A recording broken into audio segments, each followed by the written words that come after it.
నెలకి 50,000 నుండి 60,000 ఆదాయం రన్ టైలర్ యాప్లో ఆర్డర్ కంప్లీట్ చేసి పేమెంట్ పొందండి. ఇప్పుడు నా పాయింట్ ఏంటంటే, ఒకటి విష్ణు వెళ్ళి కాలు పట్టుకున్నాడు ఏదో చదపటానికి. అది లక్ష్మికి ఎందుకు చెప్పకూడదు అసలు? అందులో ఏంటి సీక్రెట్గా దాయాల్సిన అవసరం ఉంది. సో వెళ్ళిపోయింది.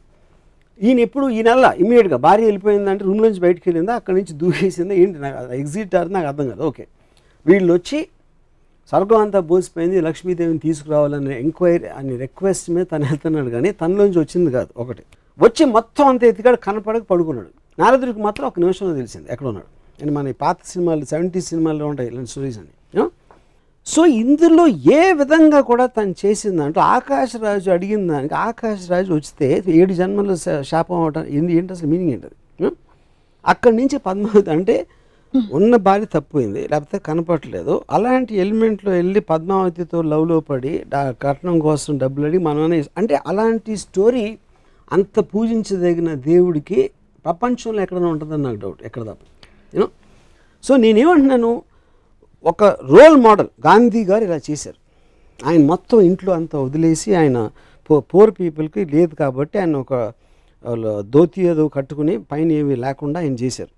ఇంకో ఫలానా లీడర్ ఏదో చేశాడు, ఇంకోటి ఎవరు ఏదో చేశారు. ఇలా రోల్ మోడల్స్ అనేవి వాళ్ళు చేసినట్టు మనం చేయాలి, మనం కూడా అంత ఎత్తుకు ఎదగడానికి ట్రై చేయాలి అనేది రోల్ మోడల్. అది పురాణ పురుషుడు అవ్వచ్చు, లేకపోతే పొలిటికల్ లీడర్ అవ్వచ్చు, లేకపోతే ఒక ప్రజానాయకుడు వాటెవర్ రిబెల్ లీడర్ అవ్వచ్చు. ఏ మాత్రం అసలు రోల్ మోడల్గా సృష్టించడానికి అనేది లేని వాళ్ళని నేను ఇక్కడే చూశాను. ఇది కేవలం హిందూ పురాణాలేనా, అన్ని మతాల పురాణాలు? నాకు తెలిసిన పురాణాలు హిందూ తప్పితే నేను ఎక్కడ చూడలేదు.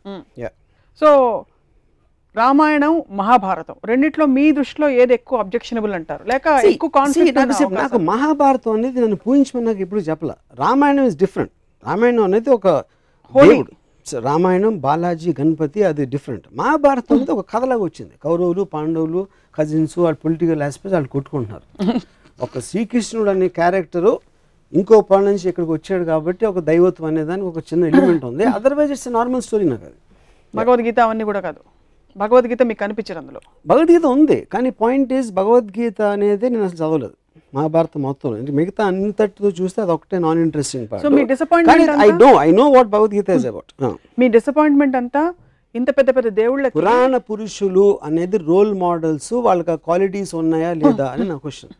ఎలాంటి క్వాలిటీస్ ఉండాలి? ఇప్పుడు చెప్పాను కదా, అంటే మీరు చెప్పినవి ఇవన్నీ. అంటే వాళ్ళకి they should be superior human beings.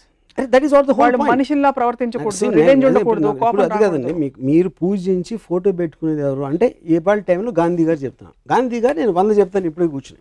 ఆయన ఏమేమి చేశారు, ఎంత మహానుభావుడు అని. I can't say the same. Balaji గురించి నేను చెప్పలేను, గణపతి గురించి చెప్పలేను, రాముడి గురించి చెప్పలేను. ఇప్పుడు మీరు ఇంత వివాదాస్పద వ్యాఖ్యలు, ఖచ్చితంగా కాంట్రవర్షియల్ స్టేట్మెంట్స్ అని మీరు చెప్తున్నవి, ఎవరి సెంటిమెంట్స్ హర్ట్ అవుతాయని అనుకోరా? హర్ట్ అవుతాయండి. ఎక్స్ప్రెషన్ చెప్తాను. నేను అడిగిన ఒక లాజికల్ క్వశ్చన్, అది చాలా లాజికల్ క్వశ్చన్ నేను అడుగుతున్నాను. దానికి answer I also want to hear. I'm very curious to hear. నమ్మే భక్తులకి డీటెయిల్స్ అనే అవసరం లేదు, వాళ్ళకి అవసరం లేదు, వాళ్ళు చేయకూడదు నేను చెప్పట్లా. నేను ఒక స్వతంత్ర పౌరుడుగా నాలోంచి వచ్చిన ఒక డౌట్ని ఎక్స్ప్రెస్ చేస్తున్నాను అంతే. ఇప్పుడు ఎలా అయితే మీరు డౌట్లు ఎక్స్ప్రెస్ చేస్తున్నారో స్వతంత్ర పౌరుడిగా, ఆబ్జెక్టివ్ సోషియో సైంటిస్ట్గా, పురాణాల్లో ఉండే మంచి విషయాలు ఏమైనా తెలుసుకున్నారా? అంటే is there anything that inspires you in the Puranas, any character? నేను చదివినంత నాకు ఎక్కడ కనపడలేదు. ఎక్కడ అంటే ఏంటి, బాగుండాలి, అందరినీ బాగా చూసుకోవాలి, భార్యని సతీమణి అని చూసుకోవాలి, భార్య ఏంటి లేకపోతే తమ్ముడు అన్నయ్యను కొలవాలి, అలాంటి ఏమంటుందని ఏబిసిడీలు చిన్నప్పుడు హ్యాండ్ రైటింగ్ బుక్స్లో ఉండే అడ్వైజులు అయ్యే అనుకుంటే ఓకే, అవేవి మిమ్మల్ని కానీ అవి ఉన్నాయి. కానీ ఏదైతే ప్రిన్సిపల్ క్యారెక్టర్స్ పురాణంలో వాళ్ళు ఎవరు దాన్ని పాటించరు. మనకి చెప్పే నీతులు పురాణ పురుషుల్లో అత్యంత పెద్దవాళ్ళని మనం అనుకుని ఎవ్వరూ అవి పాటించరు. ఇప్పుడే మీకు ఎగ్జాంపుల్స్ చెప్పాను. పురాణ పురుషుల్లో ఉదాహరణకి పురాణాల్లో ఇంటెన్షన్, ఒరిజినల్ ఇంటెన్షన్, రాముడు లాంటి ఒక మహోన్నతమైన మానవ రూపంలో ఉండే దేవుడు ఇంకో పరస్త్రీకి వేసి కన్నెత్తి చూడు, అందుకే రాముడు అంతటి నిజాయితీ ఉండే వ్యక్తి, అంటే కమిట్మెంట్ ఉండే వ్యక్తి అని చెప్తారు. అలాగే సీతమ్మ వారు ఆవిడ వెళ్ళి అశోకవనంలో కూర్చున్న సమయంలో రావణాసురుడు అంతటి ఘోరమైన రాక్షసుడు కూడా, 10 తలకాయల రాక్షసుడు కూడా పరస్త్రీ కదా అని అడ్వాంటేజ్ తీసుకోలేదు. ఆవిడని అశోకవనంలో అక్కడ పెట్టాడు, కానీ ఆవిడని so there lot of good things to talk okay about. ఇప్పుడు చెప్తాను. ఇప్పుడు విష్ణువు అనే ఒక దేవుడు డబల్ రోల్లో రాముడు కృష్ణుడుగా వచ్చాడు. రాముడేమో ఏకపతివ్రతుడు, కృష్ణుడేమో 1000 మంది గోపికలతో ఉంటాడు. సో అప్పుడు ఎవరిని తీసుకోవాలి నేను? ఇదొక కృష్ణుడు కాదా? ఇదొక యుగం, అదొక యుగం. యుగం కాదు, యుగాలు ఎందుకు? యుగాలు మారినా మీకు నీతులు ఎట్లా మారుతాయి? ఎందుకంటే ఫోకల్ పాయింట్ మారుతుంది. మీరు పర్స్పెక్టివ్ అంటే కెమెరా పెట్టేసే అప్పుడు రాముడు ముందా కృష్ణుడు ముందా? రాముడే ముందు. రాముడు ముందు. అప్పుడు కృష్ణుడికి 1000 వస్తే ఇప్పుడు 1,00,000 అవ్వాలిగా. ఇంకొక అవతారం వస్తే వస్తుందేమో. అది కాదు, మీ రోల్ మోడల్ అప్పుడు మనం ఫాలో అవ్వాలి.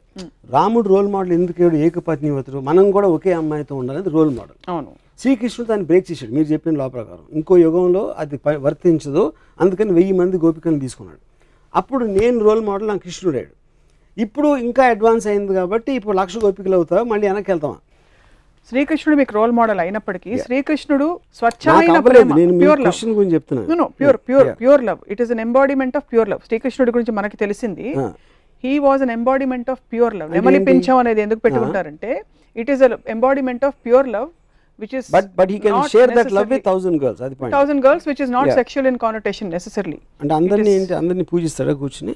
అది తెలియదు. But this is what we know. నెమలి పింఛం అన్నది కూడా సంకేతం. నెమలి పింఛం పక్కన పెట్టిన అది డ్రెస్. అది ఇప్పుడు ఇవాళ క్యాప్ వేసుకున్నట్టు అప్పుడు నెమలి పింఛం వేసుకుంటారు. దానికని ఎక్కువ ఇంపార్టెన్స్ ఇవ్వద్దు. తను చేసే పని చెప్పండి నాకు. ఏం డ్రెస్ అనేది మన costume is not the point. సీన్లో కంటెంట్ అనేది పాయింట్. అక్కడ సీన్లో కంటెంట్లో విష్ణు అవతారమే రాముడు. విష్ణు అవతారం రాముడు ఏకపత్ని భక్తుడు అని చెప్పినప్పుడు తను ఇంకో రోల్ వేసినప్పుడు మొత్తం ఆపోజిట్లో వేస్తే దానికి వ్యాలిడిటీ ఏంటని అడుగుతున్నాను. కాబట్టి రెండింటికి వ్యాలిడిటీ లేదంటారా? ఒకటి తీసుకుంటారు. క్వశ్చన్ అది కాదు. రోల్ అంటే ఇప్పుడు రాముడు అది ఒక్కటి చేసి ఉండొచ్చు, దానికి ఆపోజిట్గా 10 చేశారు దాంట్లోనే, రామాయణంలోనే నాకు చెప్పాను. అన్ని మతాల దేవుళ్ళని లేక పురాణాలని మీరు ఎప్పుడు స్టడీ చేయాలన్న ఉత్సుకత మీకు కలగలేదు? స్టడీ చేయడం మామూలుగా ఇప్పుడు నేను ఎక్స్పర్ట్ని కాదు పురాణాల్లోని, లేకపోతే బుక్స్ రాసేసి మన కల్పవృక్షం విశ్వనాథ్ సత్యనారాయణ గారు I'm not an expert on that. నేను ఒక మామూలు జనంలాగా నాకు తెలిసిన అంటే నాకు బాలాజీ టెంపుల్లో నుంచిన వాళ్ళు కన్నా నాకు ఎక్కువ తెలుసు, గణపతి టెంపుల్ సిద్ధి వినాయక్ ఇక్కడికి వెళ్ళిన వాళ్ళు నాకన్నా ఎక్కువ తెలుసు, రెగ్యులర్గా టెంపుల్కి వెళ్ళే వాళ్ళు కన్నా నాకు ఎక్కువ నాలెడ్జ్ డెఫినెట్గా. నేను ఎక్స్పర్ట్ అవ్వకపోవచ్చు దాంట్లో. సో నేను మామూలు ఒక జనం ప్రతినిధిగా పురాణాల మీద నాకు వచ్చిన డౌట్ ఎక్స్ప్రెస్ చేస్తున్నాను అంతే. దీనివల్ల భక్తులు ఎంత డీప్గా వెళ్తే మీకు అంత పోతుంది ఇంప్రెషన్. అది నేను గమనించింది. ఎక్కువ డీప్గా అందుకే భక్తులు డీప్గా వెళ్ళరేమో. కల్పవృక్షంలో మొత్తం డిస్క్రిప్షను సీత సెక్షువాలిటీ మీద ఉంటుంది. అది నాకు రామాయణ రిజిస్ట్రేషన్ చదివే వరకు తెలియదు నాకు, ఎందుకంటే నేను అలాంటి లాంగ్వేజ్ నేను చదవను కాబట్టి. ఇలాంటి కాళ్ళు గల సీత అలా సీతని తను చూసాడంటే అది శృంగారం అనొచ్చు, మీరు ఏదైనా ఆస్పెక్ట్ అవ్వచ్చు. కానీ అది మనం నార్మల్ ఆస్పెక్ట్లో రామాయణాన్ని ఎప్పుడు అలా చూడం. కానీ అది రాసింది విశ్వనాథ్ సత్యనారాయణ గారు. వాట్ ఎవర్ ఐ మీన్ అది ఎలిమెంట్. అది రాయకూడదని నేను ఆర్గ్యూ చేయట్లేదు. వాట్ ఈజ్ మనకి ఇది వస్తుంది ఇలాంటిది మనం ఇలా చూడకూడదు అనేది ఇష్యూని మనం పక్కన పెట్టేసి మిగతాదంతా మాట్లాడతాం. సో అప్పుడు మనం ఏంటి క్యారెక్టర్ రాముడు మహా గొప్ప రాజు, అయోధ్య ప్రజలంతా పూజించేవాడు, ఏకపత్ని వ్రతుడు, ఇది అది అని క్వాలిటీస్ అన్ని. ఆ క్వాలిటీస్తో ఉన్న వేరే వైపు మీరు యాక్చువల్గా రామాయణ ఇన్సిడెంట్లు చూస్తే దానికి దీనికి సంబంధమే.